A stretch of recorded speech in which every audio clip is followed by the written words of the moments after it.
when writing to the believers at Ephesus, says that Christ loved the church and gave himself up for her. Or Christ loved the church and died for her.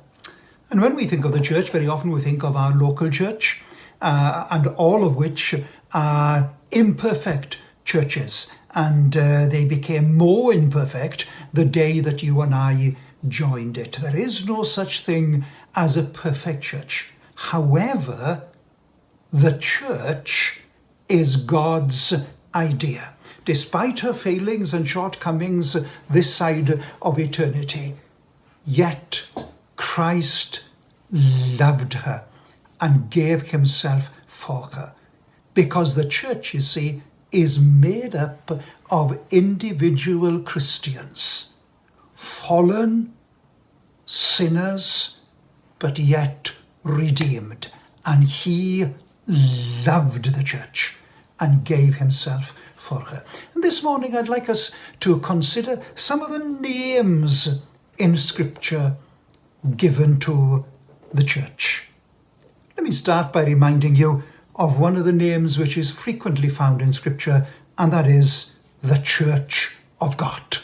She's referred to as the Church of God. You see, it's God's church and not ours. We very often speak of the church as our church.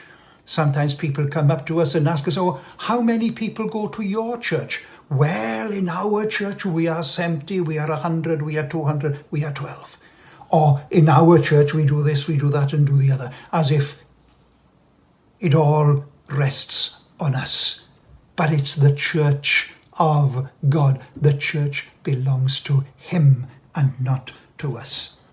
Then the church is referred to as a building. 1 Corinthians 3 verse 9 and Ephesians 2 verses 19 to 22. A building. This, therefore, speaks of order, of structure, and of purpose. You see, our God is not a God of confusion. Our God is a God of order. He's a God of purpose, and he has a purpose for his church. It's a building. Then another word which is used to describe the church in Scripture is bride. Revelation 21 and 9, 2 Corinthians 11 and 2. And this speaks of love, of commitment, and of union. And not only, you see, does Christ love the church, but the church is to radiate her love for Christ. The church is to be committed to Christ and the mission of Christ. And the church also is to be in union with Christ. And then the church is referred to in Scripture as body. 1 Corinthians 10:17, Romans 12:4-5, Ephesians 2:16, Ephesians 4:4, and Colossians 3:15. And this speaks of function, of completeness, and of interdependence. We are part of a body, and a body moves, it functions. A body is interdependent. The arm needs the leg, the mouth needs the eye, and so on. And we all need each other. Then there is another reference to the church as being family, Ephesians 3:15. And this speaks of relationship.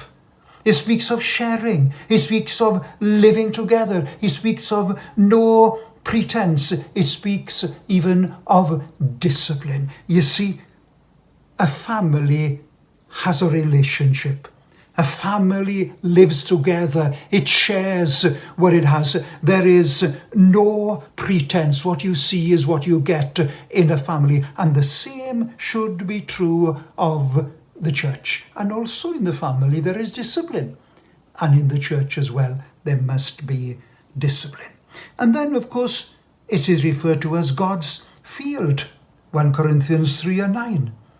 That means we are born to produce and we are born to be fruitful. And Jesus in John's Gospel, chapter 15, speaks, if we abide in him, then we will produce much fruit. And then it is spoken of as a pillar, 1 Timothy 3 and verse 15. And a pillar speaks of stability. It speaks of support. It speaks of truth. And the church certainly is a pillar because it is truth. It stands for truth. It's a place where we can be supported in this world of sin with its many trials and temptation. It's a place of stability where all around us may shake. I trust that the church is a place that stands firm, and the church will be here until Jesus comes again. So thank God for the church. Let us therefore be faithful to her and to him who is the head of the church. God bless you. Pob bendydd.